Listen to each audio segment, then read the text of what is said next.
So this video is going to be serving two purposes. The first is obviously to continue the quality versus quantity series, because I did want to do one of these a couple of days ago, but unfortunately I was unable to do so, so I'm going to try and make up the lost time here. And the other is to test out a new mic that I have acquired, because I have had complaints in the past, and rightfully so, about the mic quality that I have been bringing to the table. And, you know, rightly so, because I was just using basically a headset and it wasn't really the best. So hopefully this new mic will bring a clearer audio quality anyway.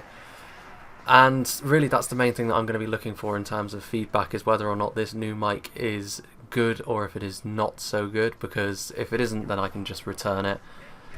However, you know, the mic does come with the slight caveat that I will not be able to use it in live recordings due to various technical limitations that I am placed under. But seeing as the main bulk of what I do is replays and unit overviews and faction overviews and the like, it likely won't be too much of an issue. Like, I might do the occasional live battle, but they're going to be pretty few and far between from now on, mainly because, well, you can't get the good camera angles in a live battle, and also the quality, generally speaking, has to be turned down to low. As for now, though, let's just move forward here. We're going to be having a look at the Haven Guard. That was some very nice camera control by me there. Now, the Haven Guard are a unit that I would expect, honestly, to be challenging for a victorious status. Certainly, because the Dalian Paladins were able to achieve it, I would expect it from a unit which is basically better in every way. This is not something that I did when I was testing all the units. I didn't run them against the Orc fodder gauntlet, so to speak, but based on what I did there, I would expect the Haven Guard to at least be victorious. They probably won't be challenging the Mithril Guard because they don't have the same level of survivability as them, but nonetheless they should still be very good. Dol Amroth might be a bit more of a cav focused faction, but their infantry, at least their quality infantry, is certainly something that gives them an edge on foot as well, particularly in a siege. I've often compared Dol Amroth to being a hybridization of the High Elves and Gondor, and you know, that makes a lot of sense from a lore point of view as well. So, and also the Haven Guard are one of the nicest looking units, one of my favourite units overall in the game, it must be said. An excellent unit, and certainly Dol Amroth's best infantry unit. But we'll cut ahead to the 3/4 mark and see how they're doing then. So they start off with 71 men, let's see how they're doing after a quarter of their foes have fallen. So here at the 3/4 mark, the Haven Guard have not lost a single unit model, and this is exactly the sort of performance that a unit that's shooting for victory really needs to be making, and this is the sort of environment the Haven Guard thrive in, really, against lesser units, so I was expecting a good performance from them. Certainly similar to the Dalian Paladins in this regard, although I think the Haven Guard should really be performing better based on what I've observed in the past. Really, this is an interesting unit to deal with, because it's a unit which one-to-one not many units will actually beat. There are a couple of other shock infantry, and there are a couple of units that are sort of a little bit different, like the Nazkai Bodyguard, which will probably beat them one-to-one. But if you're up against the Haven Guard, and you're up against Dol Amroth in a more infantry-focused fight, particularly in a siege or something, I would actually recommend bogging them down with a lot of lesser shock infantry, because that will do a considerable amount of damage to them through their armour. And you have to think about cost efficiency. If you're throwing a lot of lesser shock infantry units, stuff like Orc, you know, like Orc Maulers, that sort of thing, they're obviously going to lose. They're not going to beat the Haven Guard one-on-one, but they will do damage, and then once the damage has been done, you can then send in a unit that's slightly better. A faction that actually does quite well against Dol Amroth, I've noticed, is Rune. Rune have got quite a lot of armour-piercing units. Stuff like the Loke Flag Rim, they're a pretty good unit to send up against the Haven Guard as well, provided you have support for them. Obviously, the whole point of the Haven Guard is that as a single unit they are very, very good, and a good Dol Amroth player will back them up properly so that they can't be ganged up on in such a way. But yes, the Haven Guard still going very, very strong, not lost a single unit model yet, so this is very, very impressive. We'll skip ahead to the halfway mark and see if they're still holding their own in this fashion. So, at the halfway point, they have only lost 2 men. That's very, very impressive, and suddenly I'm thinking that maybe even the Mithril Guard might be under a bit of threat here, although the Haven Guard do need to keep this performance up if they're going to challenge them, but it's not impossible at this point.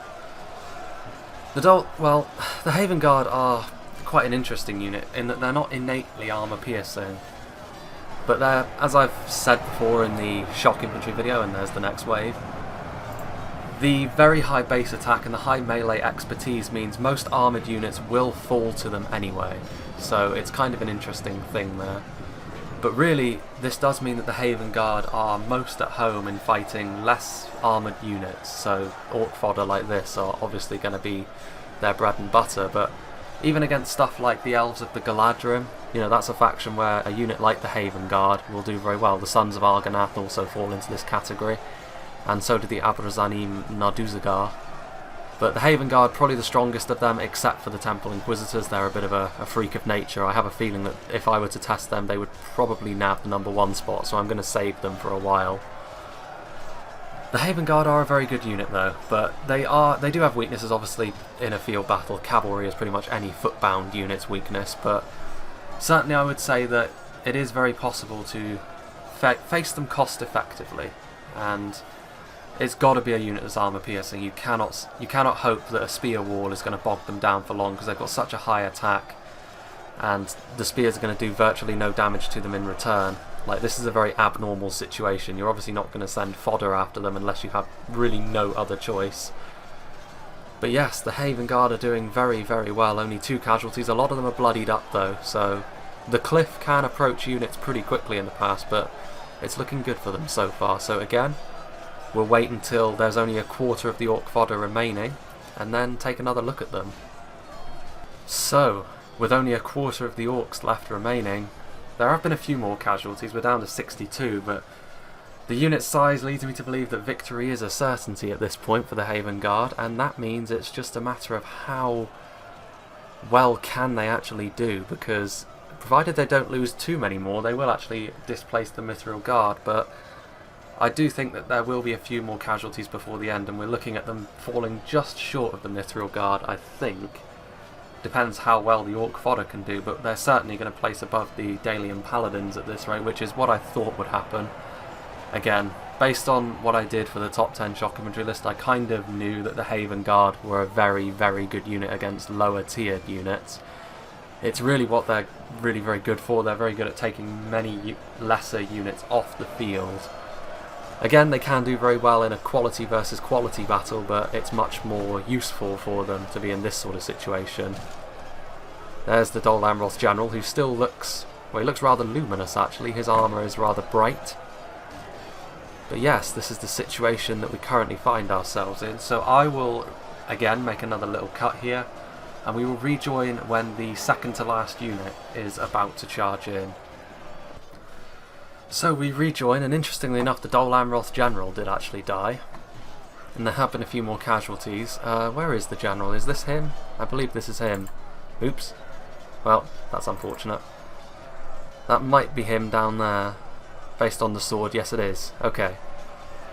So, the General for the Haven Guard died, but again, with a unit like this, it doesn't really matter. They are going to have victory this day, and they've done very, very well for themselves. I mean, they've managed to get this far basically on attack, whereas the Mithril Guard managed to get there on defence. Obviously, being durable is very important in a situation like this, but the Haven Guard swing a little bit more to the offensive side, whereas the Mithril Guard to the defensive side.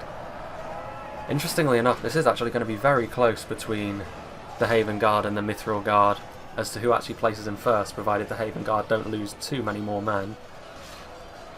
Again, there goes another one. I think the Mithril Guard at this point, you know, I should really know this with the fractions, but the Mithril Guard have 42 of 56 remaining. Haven Guard currently have 54 of 71. So it is very, very close nonetheless. Don't know what the Haven Guard are doing here. No, don't throw it away, guys. It's only orc fodder that you're fighting. Finish them off. But yes, the victory will be theirs, and they will certainly be placing above the Dalian Paladins. Very nice looking unit, Dol Amroth's Haven Guard. Again, there's even a mounted variant technically, because the White Knights use the same model, only they have a shield. I like the swords of the Haven Guard as well. I like the fact that the guard is sort of, the cross guard is a sort of set of wings, Again, goes nicely with the swan motifs that Dol Amroth have in abundance. 51, yeah, I'd say that the Mithril Guard have certainly secured their place at the top, at least for the time being.